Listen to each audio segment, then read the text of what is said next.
శ్రీ సాయినాథుని దయ వల్ల అందరూ సంతోషంగా ఉండాలని మనస్ఫూర్తిగా కోరుకుంటూ శ్రీ సాయి దివ్య పూజ.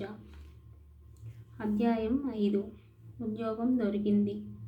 నా పేరు సుమన్ ఆస్థానా. నేను మనోమంగంజ్ ఇండోర్లో ఉంటాను. నా కొడుకు గౌరవ్ ఆస్థానా ఉజ్జయిన్ నుండి MBA చేస్తున్నాడు. ఈ మధ్య IPS కాలేజీ ద్వారా క్యాంపస్ సెలక్షన్లో ICI బ్యాంకులో మేనేజర్ పదవి గురించి 8 మందిని తీసుకున్నారు. అందులో గౌరవ్ ఆస్థానా కూడా ఉన్నాడు. మాకు చాలా సంతోషం కలిగింది. అతని అపాయింట్మెంటు లెటర్ గురించి ఎదురు చూస్తూ 6 నెలలు దాటిపోయినవి.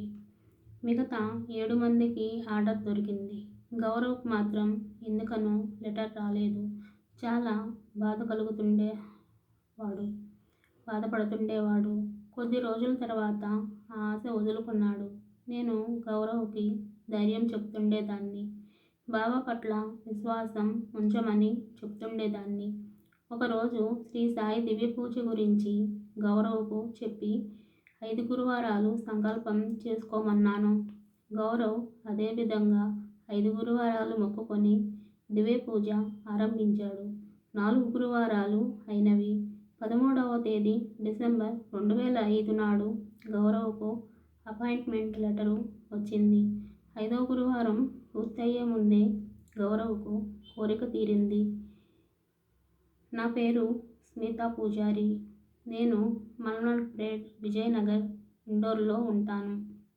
నేను నా తమ్ముడు గురించి, అతని ఉద్యోగం గురించి 11 గురువారాలు సంకల్పించుకొని శ్రీ సాయి దివ్య పూజ ఆరంభించాను. 10వ గురువారం నాడు నా కోరిక తీరింది. 11వ గురువారం నాడు యథావిధంగా ఉద్యాపన చేసి షిరిడీ వెళ్ళి మొక్కు చెల్లించుకున్నాను. నా పేరు స్మితారావు. నేను వైభవ్ నగర్, ఇండోర్లో ఉంటాను. నాకు శ్రీ సాయి దివ్య పూజ గురించి తెలియగానే నా ఉద్యోగం గురించి 5 గురువారాలు మొక్కుకున్నాను. 2వ గురువారం నాడే నాకు ఉద్యోగం దొరికింది. ఇదే శ్రీ సాయి దివ్య పూజ యొక్క చమత్కారం. అనంతకోటి బ్రహ్మాండ నాయక రాజాధిరాజ యోగిరాజ పరబ్రహ్మ శ్రీ సచ్చిదానంద సద్గురు శ్రీ సాయినాథ్ మహారాజ్ కీ జై.